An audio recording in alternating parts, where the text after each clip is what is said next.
You've probably heard of the human genome, the huge collection of genes inside each and every one of your cells. You probably also know that we've sequenced the human genome. But what does that actually mean? How do you sequence someone's genome? Let's back up a bit. What is a genome? Well, a genome is all the genes, plus some extra, that make up an organism. Genes are made up of DNA, and DNA is made up of long paired strands of A's, T's, C's, and G's. Your genome is the code that your cells use to know how to behave. Cells interacting together make tissues. Tissues cooperating with each other make organs. Organs cooperating with each other make an organism. You. So, you are who you are in large part because of your genome. The first human genome was sequenced 10 years ago and was no easy task. It took 2 decades to complete, required the effort of hundreds of scientists across dozens of countries, and cost over $3 billion. But someday, very soon, it will be possible to know the sequence of letters that make up your own personal genome all in a matter of minutes. How is that possible? Let's take a closer look. Knowing the sequence of the billions of letters that make up your genome is the goal of genome sequencing.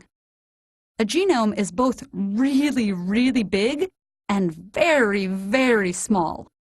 The individual letters of DNA, the A's, T's, G's, and C's, are only 8 or 10 atoms wide, and they're all packed together into a clump, like a ball of yarn.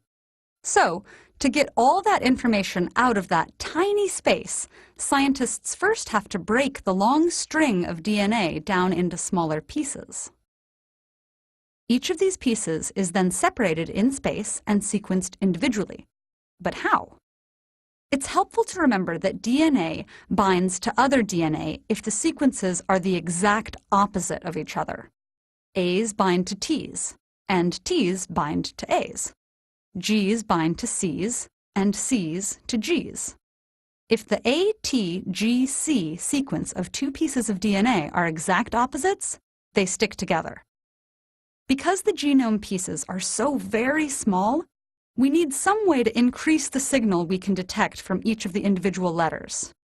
In the most common method, scientists use enzymes to make thousands of copies of each genome piece.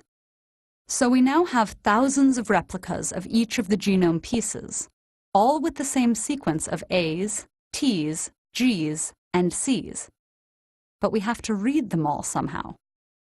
To do this, we need to make a batch of special letters, each with a distinct color. A mixture of these special colored letters and enzymes are then added to the genome we're trying to read. At each spot on the genome, one of the special letters binds to its opposite letter. So we now have a double-stranded piece of DNA with a colorful spot at each letter. Scientists then take pictures of each snippet of genome. Seeing the order of the colors allows us to read the sequence. The sequences of each of these millions of pieces of DNA are stitched together using computer programs to create a complete sequence of the entire genome. This isn't the only way to read the letter sequences of pieces of DNA, but it's one of the most common. Of course, just reading the letters in the genome doesn't tell us much. It's kind of like looking through a book written in a language you don't speak. You can recognize all the letters, but still have no idea what's going on. So the next step is to decipher what the sequence means, how your genome and my genome are different.